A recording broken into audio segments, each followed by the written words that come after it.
Doutor Luciano, doutora Daniela, qual é a idade dos filhos? O mais velho tem 7 e o mais novo tem 4. O mais velho tem 7, o mais novo 4 anos. Idade boa, né? Mas não chegou na melhor. Eu acho que a melhor idade é 14. A maravilha. Quem tem filho de 14 anos... Quem tem filho de 14 anos aí? Bênção demais, né, gente? Bota o cabelo da gente assim, ó. Né? Doutora Poliana, você ajuda no DAI, não é? E faz um trabalho com crianças também. Sim, faço um trabalho de inteligência emocional, educação emocional, psicologia positiva, disciplina positiva, né? E ajudo também os pais, né, a estar lidando, né, com essas questões dia a dia, através de palestra, orientação e juntamente com a equipe do DAI também. Estou isso. E, doutora Aline, esses dias, gente, no programa Vida e vocês não sabem o que eu fiz. Será que eu conto, doutora Aline? Vou contar. Eu acho que foi reflexo, erraram o meu nome no programa, aí eu fui chamá-la, chamei de Aline Barros.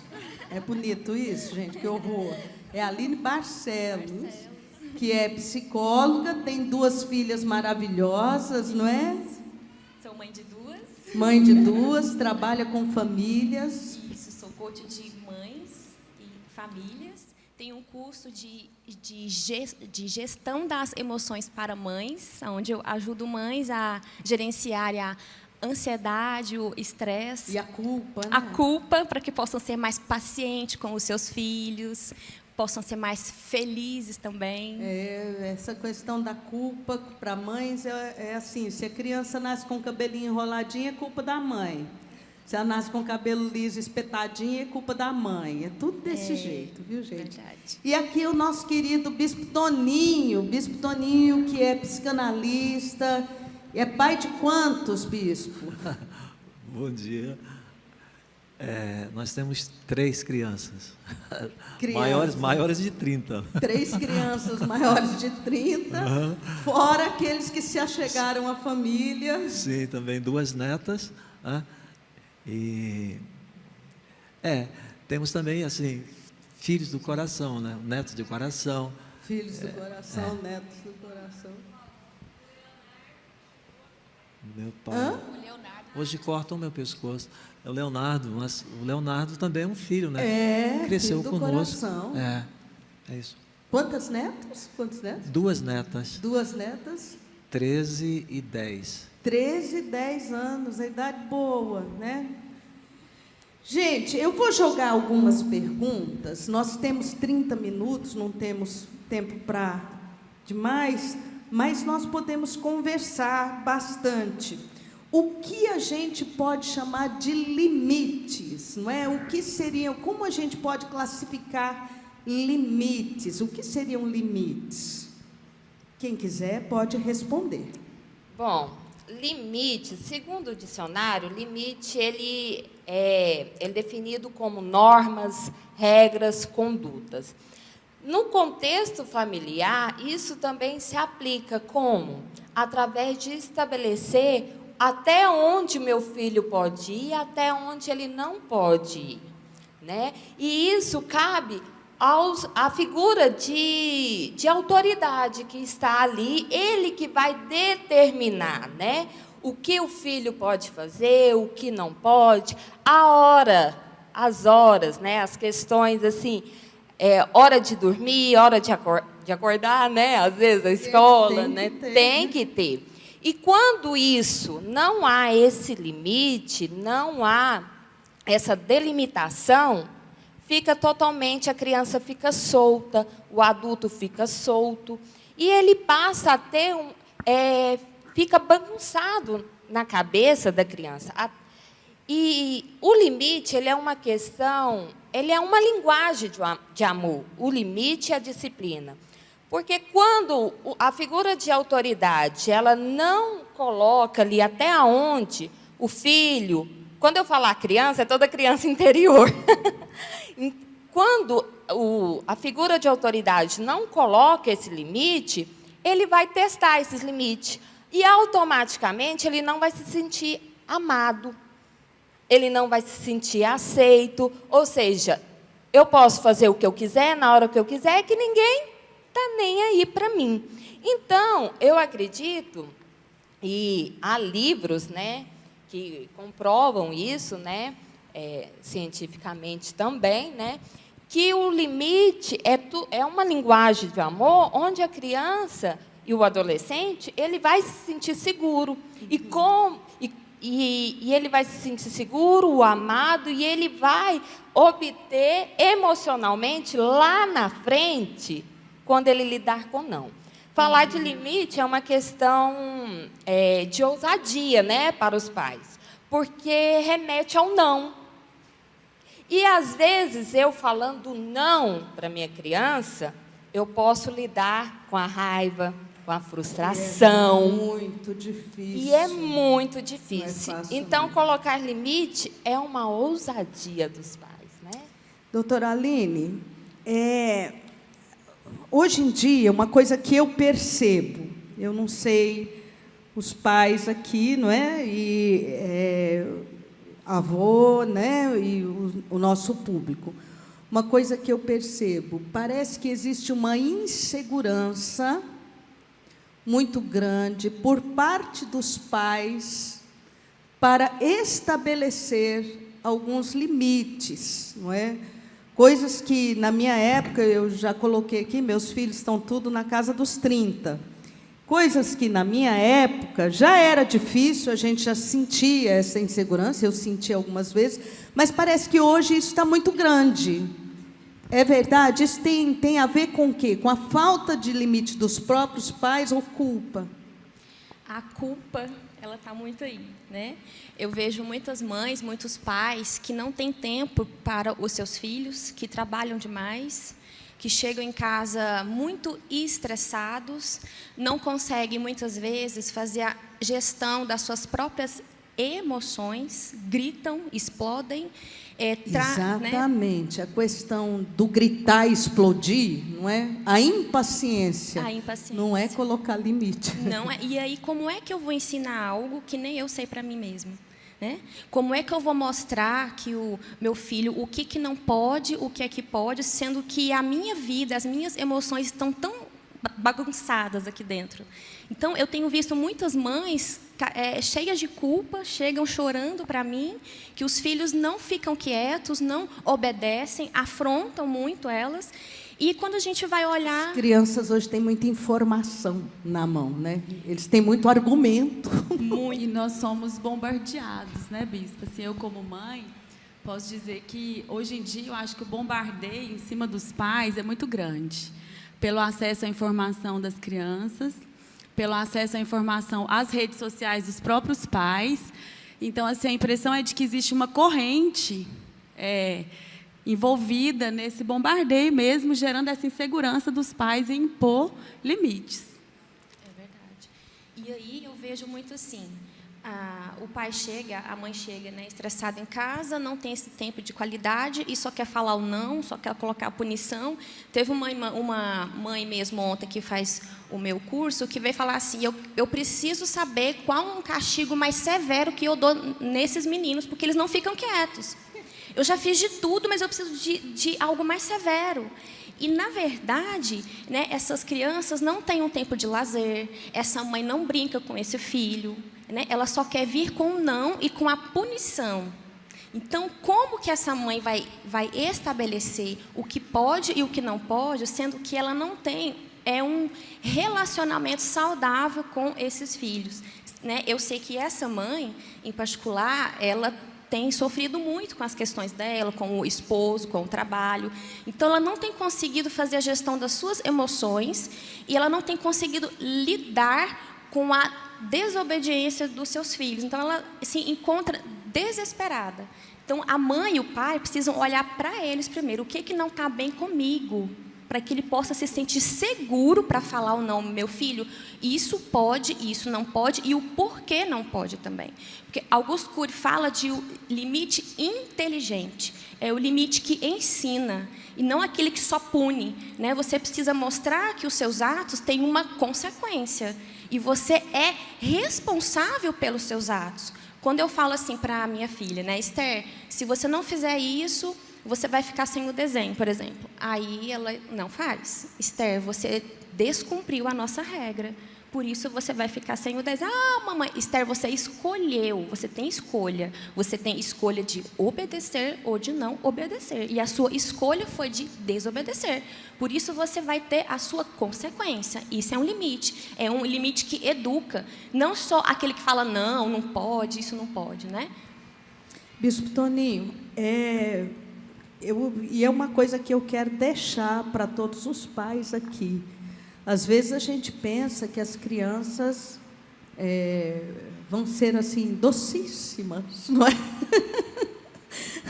Docíssimas, né?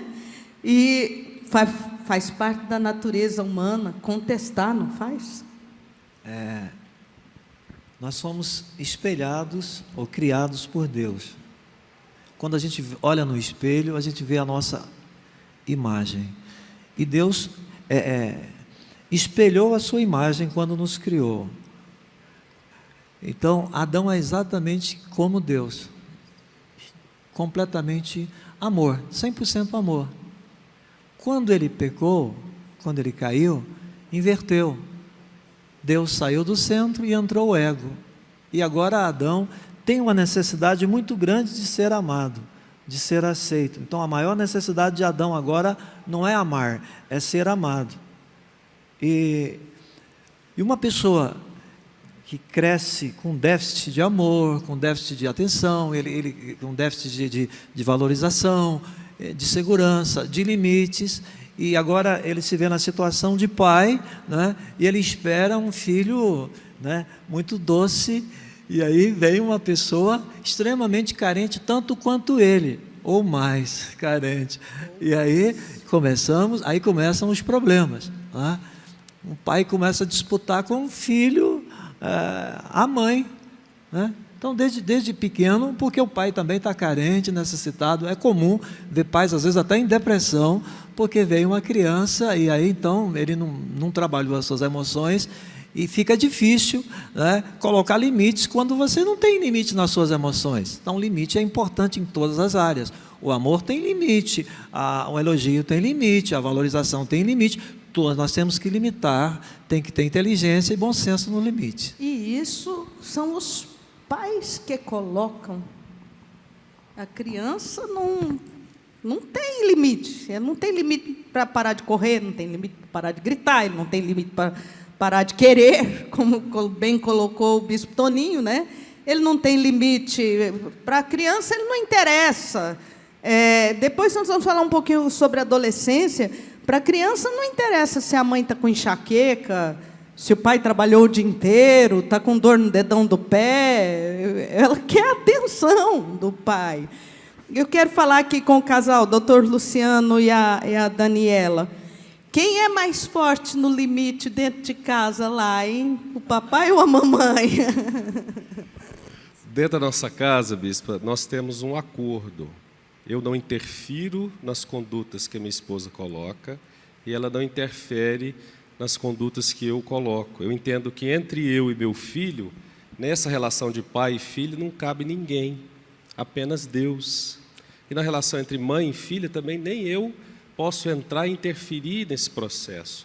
Se eu discordar de alguma conduta que ela teve, eu posso conversar depois com ela. Esse é um grande problema, não é, doutor Luciano? Quando há essa discordância entre os pais. Jesus falou, a casa dividida contra si não prosperará. Eu posso pedir para projetar um versículo, bispo? Provérbios 13, 23, se puder colocar na Nova Versão Internacional, quem puder abrir, por favor. Olha o que a palavra de Deus diz. Provérbios 13, verso 23.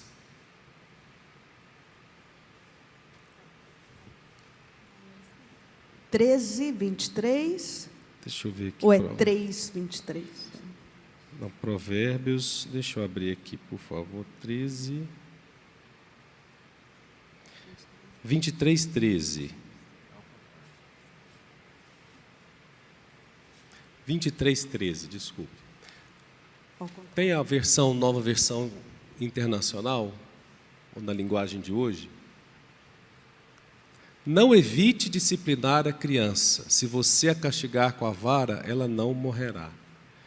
Então, quem ama, disciplina. A bispa falou, o que é limite? Limite é colocado dentro do amor. Isso que o bispo Toninho falou, nós temos essa necessidade de ser amado. Se eu li uma orientação de um psicólogo muito interessante, ele disse que a disciplina tem que gerar um desconforto tanto na criança quanto no pai. Se o pai tem um prazer, né, em gerar um desconforto numa criança, ele precisa de um acompanhamento psicológico, ele precisa rever os seus conceitos, as suas emoções. Mas se ele faz aquilo com amor, o limite é proteção. Então, acho que esse acordo entre o casal, as regras bem definidas, isso traz proteção para a criança e ela se sente amada. Bispa, e eu acho assim que por a mãe, no caso, né, na nossa casa, a mãe está sempre junto, mais perto, né? perto, acaba que o limite imposto pelo pai, muitas vezes resolve mais, naquela coisa assim, que às vezes a gente já tentou o dia todo, né? Falou, aí o pai chega, fala e consegue. Então, isso é uma realidade, né? Até mesmo na nossa casa. Acontece mesmo. Eu quis levantar o assunto porque existe muito, é mais comum do que aquilo que a gente pensa, a discordância entre o casal. Às vezes, um é mais tolerante, o outro é mais intolerante, não é? Chegou estressado do trabalho, cansado, e a criança está querendo atenção. A criança quer atenção. Estou certa, doutora Aline? Quer? Tá certa. Né? Ela quer atenção, ela precisa, né? E ela não vai querer atenção, falar assim, papaizinho, queridinho, amorzinho da minha vida, me dá atenção. Não, ela vai chegar conversando, ela vai chegar puxando, ela vai chegar contando, falando, né? E se eu falar, ai menino, sai daqui que eu estou cansado.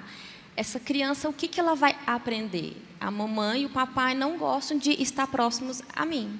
Hoje você tem coragem de falar isso. Aí quando ele estiver lá na frente, lá nos seus 15 anos, seu filho não vai querer mais te contar nada. Aí você vai querer, vem aqui, me conta como é que foi seu dia. Não vou te contar mais nada, né? Então é o momento de você colher, de você plantar enquanto está pequenininho, né? E para quem já tem um filho já maior também, sempre é tempo de você mostrar o seu amor. E a criança ela precisa de tempo. Eu vejo mães que às vezes assim, Aline, eu pego meu filho que fica no berçário, na escola, fica o dia inteiro, eu chego em casa, ele quer brincar, ele chama para brincar, só que eu tenho que lavar vasilha, fazer comida, eu não tenho tempo para ele. Né? E eu falo, mãe, você precisa rever a sua rotina, porque seu filho precisa de você. E aí a criança começa a ter vários sintomas. A gente entra no assunto da criança terceirizada. Que hoje é muito comum a criança terceirizada. Quer dizer, outros criam. Não é? É o professor, a escola, a babá eletrônica, que é a televisão, né? Babá eletrônica não é aquele negócio que a gente põe no berço, não. Infelizmente, é o tablet, a televisão, é a babá dentro de casa, né? É verdade. Tem uma criancinha mesmo, de uma mãe que eu acompanho, que ela pega o filho no final da tarde e o filho fala que não quer ir para casa. A criança não quer ir para casa, ela não gosta da casa dela, porque a mãe não tem tempo, o pai chega e briga, o pai chega e bate numa criança de 3 anos, né? Então, assim, a gente precisa rever. Muitas vezes, assim, nossa, mas meu filho... até essa questão que a gente vê muito aí, a gente precisa falar sobre isso. As crianças estão morrendo, né? E fala assim, mas eu não senti nada, eu não percebi nada, meu filho... Mas será que você está olhando para o seu filho? Será que você tem buscado estar com ele, né? Ouvi-lo mesmo assim, filho, como é que foi hoje o seu dia? Sentar com o seu filho. Eu tenho um momento muito especial que eu tenho, hora de dormir com a minha filha, né? Hora de dormir, eu vou ler historinha para ela, oro com ela, deito, e é naquele momento que, pelo menos em casa, ela conta como é que foi o dia, ela conta que uma coleguinha brigou com ela, e eu acolho ela ali.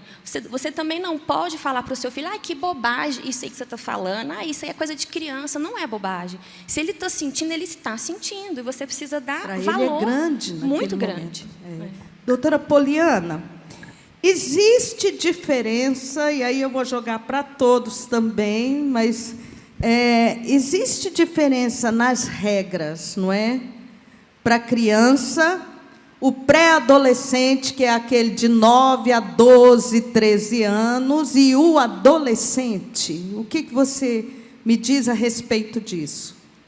Olha, sim, né? A faixa etária são diferentes, porém, eu acredito que o acordo familiar dentro de casa, porque a criança e o adolescente, eles sempre vão estar testando, desafiando os pais.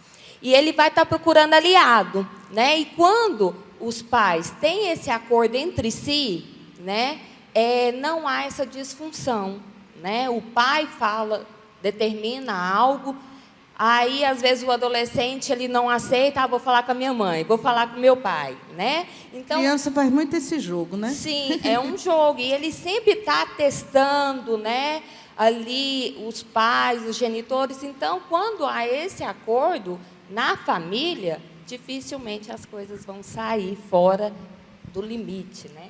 A grande questão e a maior questão a adolescência volta tudo, né? Aqueles sentimentos da infância. Então, é como se fosse novamente uma criança. E tudo é meu, não toca, não mexe. Agora, os pais... O meu e o seu parece que fica muito demarcado. Meu quarto, minha. Então, ela volta novamente a ser dono de tudo, né? O centro do universo. E os pais, nesse momento, normalmente têm dificuldade para colocar a posição. Quando era pequeno, às vezes até seriam ríspidos e botava a criança para quietar. Só que agora não é mais assim. Aí o pai fica irritado e diz, olha, você vai fazer o seguinte, 3 meses sem televisão e não sei o quê. Ele não vai dar conta de cumprir isso e vai perder o controle completamente. E aí o problema não é a adolescência, o problema está sendo aqui os pais, né? Que não estão conseguindo... É um momento, eu acho que é necessário os pais de adolescentes perceberem que é um momento de muita construção para o adolescente também, não é? Ele está se individualizando, não sei se eu posso dizer isso, mas ele está se individualizando, ele está buscando... às vezes a gente pensa que o adolescente está rejeitando o modelo dos pais. Ele não está rejeitando o modelo, porque o modelo está internalizado, está lá dentro. Mas ele está buscando saber quem é ele próprio, quem sou eu nesse mundo. Então, por isso que é tão interessante para ele, ou por isso que acontece, é o meu quarto, é a minha televisão. Eu ouvi uma mãe dizer uma vez, que negócio é esse, meu quarto? A casa é minha. Que bobagem é essa, meu quarto? A casa aqui é toda minha. Eu ouvi uma mãe, e uma mãe muito inteligente, não vou dizer quem é, depois, se ela quiser se identificar, se identifica, mas é muito inteligente. Nesta fase de pré-adolescência e adolescência, né, com um dos filhos, o filho entrou dentro do quarto e adolescente, viu, gente? Tem explosão de ira. Tá bom? As explosões de ira do adolescente faz parte do jogo hormonal. Então chora, que parece que vai morrer, sabe? O mundo acabou. Tem paciência, é só jogo hormonal. O mundo não acabou, não, nem vai acabar. Né? Grita, tal, não vai você, viu, pai, gritar no mesmo tom que ele. Quando acabar de gritar, vira, acabou de gritar, meu filho, acabou a explosão, então vai fazer do jeito que eu quero. É por aí. Então, essa mãe, o menino lá, a porta do quarto. Estourou a porta do quarto lá, disse que até balançou o apartamento. Essa mãe ficou bem tranquila, né, quieta, assim. E eu tiro o chapéu, viu, gente? Porque a vontade que a gente tem é de ir lá e chutar a porta do quarto. Essa mãe ficou relax, tá. No outro dia levou a criança para a escola, tal. Quando a criança chegou em casa, não tinha porta no quarto mais. Não tinha. Que isso? Você está acabando com a minha vida, minha privacidade. Ela virou e falou, não, porta do quarto é privilégio. Só quem sabe usar a porta do quarto é que pode ter porta no quarto, né? Então, quando você me mostrar que está em condições de usar a porta do quarto adequadamente, a porta vai voltar. Até lá, a porta está no escaninho. A adolescência é por aí. A gente tem que aprender a negociar, a gente negocia. Estou certo? O bispo Toninho, que já passou por adolescência de quantos? De 4, né? De 4, né? Então, na adolescência, a gente negocia e fica firme, sem desrespeitar, sem, não é? Porque muitas vezes, me perdoem falar, eu também, meus filhos na idade dos 30, passei por adolescência. Se a gente vai competir com a força, com o grito, eles são maiores do que a gente. Pelo menos lá em casa, a baixinha sou eu. Né? Então, não dá para competir com a força. Eu já ouvi falar de pais que foram competir com o grito do filho e acabaram rolando no chão, os dois. E o menino é mais forte do que o pai nessa fase. Então, vocês têm alguma coisa a completar? Bispa, nessa fase, os hormônios, como a senhora falou, realmente estão totalmente descontrolados, né? O adolescente, ele precisa ter um lugar para ele se extravasar, e que seja na família, em amor. Quando os pais o amam e ele se sente à vontade de se abrir, de chorar, de gritar, que seja dentro da casa, que seja debaixo do abrigo do pai e da mãe. E ali, né, com a sabedoria de Deus... Tem que ter um ouvido para isso também, e um entendimento, não é? Sem extrapolar limites, né? A casa tem que ser um porto seguro também, né, para os filhos, né, onde ele possa, sim, nomear, e os pais ali estão ajudando ele a lidar com esse sentimento que é muito intenso, Explosão da ira, né? Sim, sim. Nós temos exemplos religiosos também. Quando nós podemos gritar, exigir o cumprimento da lei, né? Às vezes nós podemos também defender a legalidade da lei e não defender a pessoa, né? Esse foi um problema dos judeus, e Jesus veio e disse, olha, existe o sábado, mas por causa do homem, o homem é mais importante. Então, às vezes, na adolescência, em algum momento, ou por algum motivo, a criança vai quebrar alguma regra, e ela é mais importante do que a regra. Tá? Então, a gente tem que avaliar a regra. Não é porque ele quebrou uma regra, então ele vai ser completamente punido. Não. Às vezes, a regra nem é mais justa na adolescência. Teria que ter sido mudada a regra. Muito boa colocação, não é? É por isso que eu digo que a adolescência é o momento de negociar. Negociar. Ainda bem que não tem nenhum dos meus filhos aqui. Se vocês contarem para eles, eu digo que é mentira, tá? Não falei nada. Bom, na época dos meus filhos adolescentes, na minha casa sempre teve algumas regras e valores muito definidos. Por exemplo, verdade era valor absoluto na minha casa, não é? Horário, os horários, né? Um dos meus filhos, o bispo Fábio, sempre foi líder, não é? Desde pequenininho, a bispa Cássia lembra, né? Ele era líder e tal, mas a gente tinha questão de horários. E quando na minha casa era questionado, né? Uai, mãe, porque às vezes o adolescente mais velho, 17 anos, e a gente continua preocupado, é perigoso na rua até tarde, né? Quando questionava, uai, mãe, você está achando que eu sou criança? Nossa, Deus me deu uma resposta 1000, né? Nem 10. Eu falava assim, não, criança está na cama. Criança, uma hora dessa, está na cama, ué, debaixo das cobertas. Eu estou achando que você tem a idade que você tem. Só que, como eu tenho horário para chegar na minha casa, seu pai tem horário para chegar em casa, você também tem horário para chegar em casa.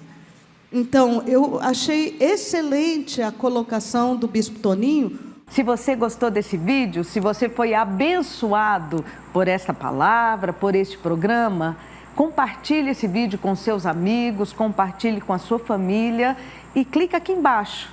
Clica no sininho para você receber as notificações. Que Deus abençoe a sua vida.